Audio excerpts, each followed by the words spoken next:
YSRCP party బలంగా ఉంది. అయితే విజయసాయిరెడ్డి లాంటి వాళ్ళు ఎంతమంది పార్టీ మారినా పార్టీకి వచ్చే నష్టం లేదు. అయితే నిజమైన కార్యకర్తల్ని నువ్వు గుర్తించు, నిజమైన నాయకుల్ని గుర్తించు. భజన కొట్టి లీడర్లను పక్కన పెట్టు.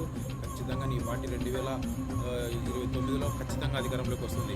లేదు నేను ఇంకా భజన పరులనే నమ్ముతా, భజన పరుల మాటలే వింటాను అంటే 2029 కాదు కదా, నెక్స్ట్ వచ్చే 5 ఏళ్ళు కూడా చంద్రబాబు నాయుడే మళ్ళీ అధికారంలో ఉంటాడు.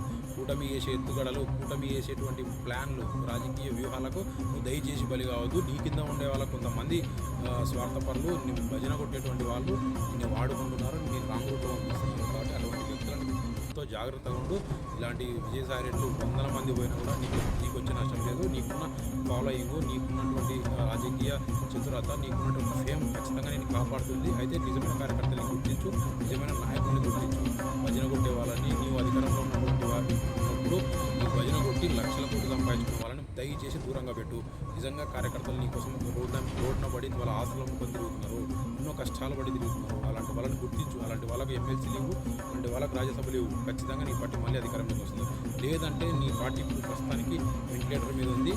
ఆ వెంటిలేటర్ దిగాలంటే ఖచ్చితంగా నువ్వు ఈ పార్టీని బలపరుచుకోవాలి, నీ కార్యకర్తల్ని బలపరచుకోవాలి.